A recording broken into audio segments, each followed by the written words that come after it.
আমি দেখিছো যোৱাকালি আপচুল অধিৱেশনত অমিত শাহ ডাঙৰীয়া আহিছিল মাননীয় মুখ্যমন্ত্ৰী ডাঙৰীয়াকে ধৰি প্ৰায় 1 ডজন মন্ত্ৰী এই সভাত উপস্থিত আছিল আৰু সেই সভাত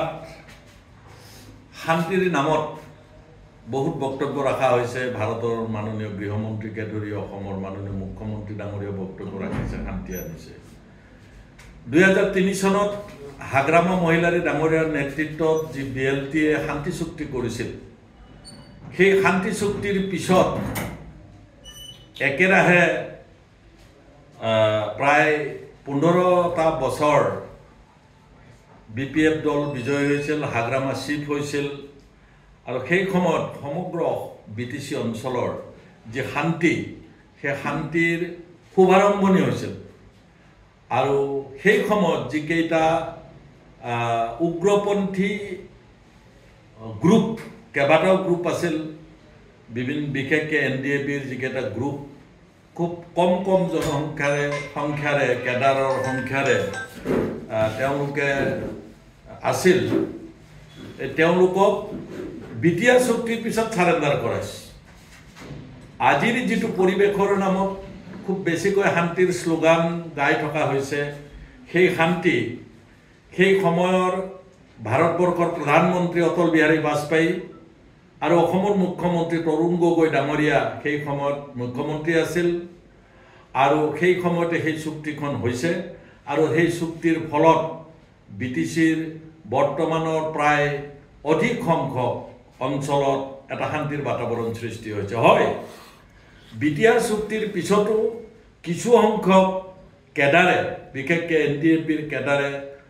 বিভিন্ন নামেৰে যিকেইটা কেডাৰ আছিল তেওঁলোকে সাৰেণ্ডাৰ কৰিছে আৰু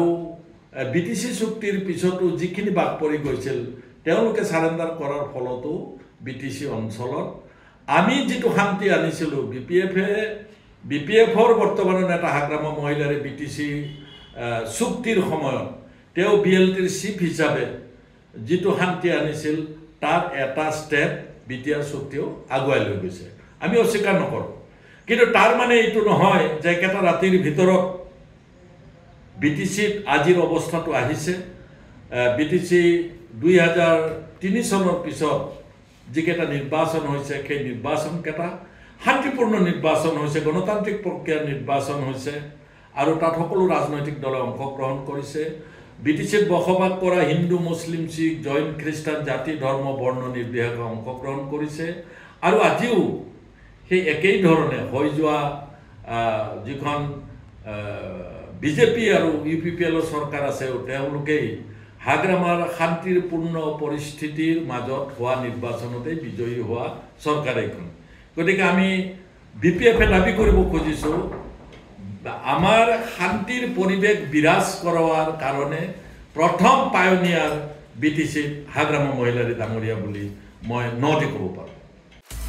আপুনি বিচৰা বাতৰি পাব কেৱল নিউজ 18 এপত নিউজ 18 এপ ডাউনলোড কৰিবলৈ স্ক্যান কৰক এই QR কোড গুগল প্লে ষ্টৰতো পাব এই নিউজ 18 এপ